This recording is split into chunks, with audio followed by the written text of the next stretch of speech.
بسم اللہ الرحمن الرحیم۔ سجدے میں جا کر احساس ہوتا ہے کہ محبت اور سکون تو اسی میں ہے۔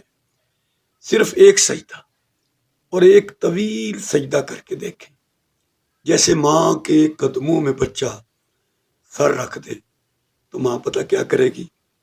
وہ یقیناً دونوں ہاتھوں سے پکڑ کر اپنے بچے کو اٹھائے گی، اس کے سر کو چومے گی۔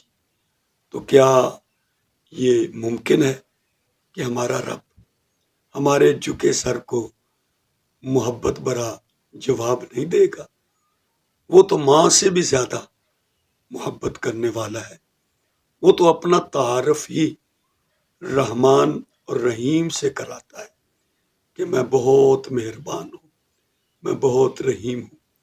ماں اتنی محبت اپنی اولاد سے نہیں کرتی جتنی محبت اللہ کی ذات اپنے بندوں سے کرتی ہے۔